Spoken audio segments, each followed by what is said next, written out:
Ako nga po pala ay magdidilig.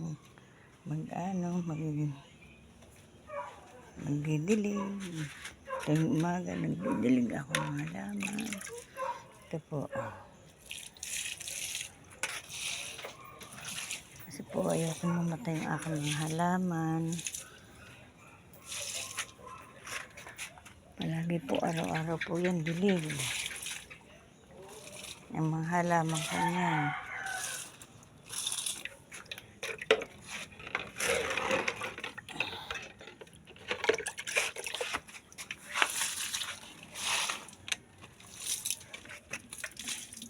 Sana pong baka pong mamatay.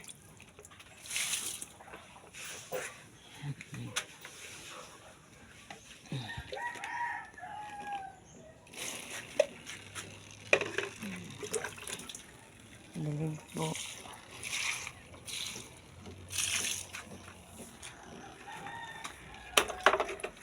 Tapos papakain pa po ako ng aso.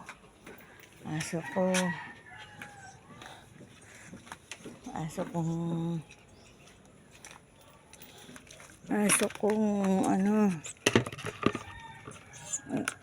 palagi siyang gusto kakain kaya sobrang taba na ng aso ko.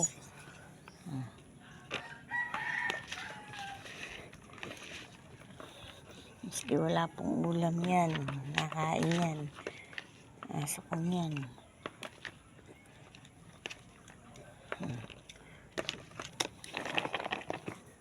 Yan po yung aking aso na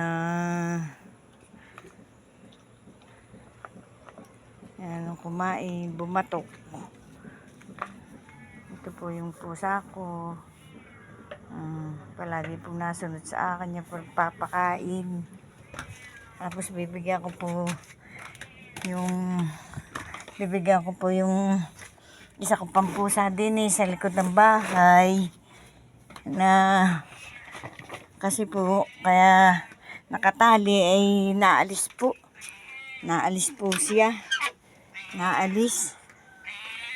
naingapot yung maedad na itong pusa akong ito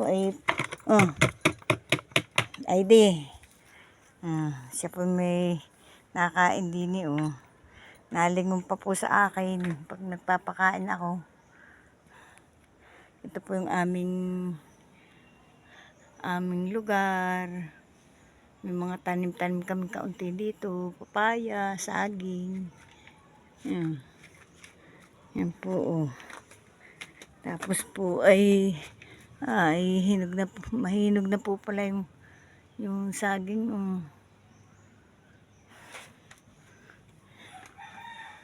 puting.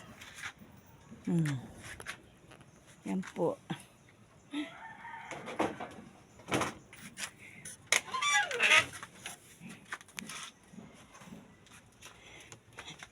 Ito po yung likodan ng bahay ko, ng bahay namin.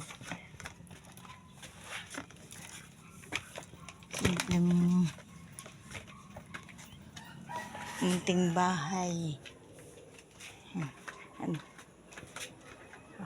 Hindi pa po ako tapos magwalis-walis. Wawalis pa.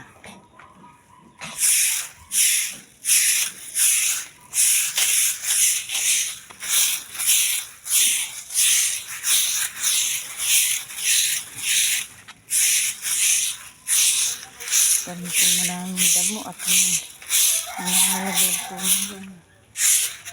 yung mga damo.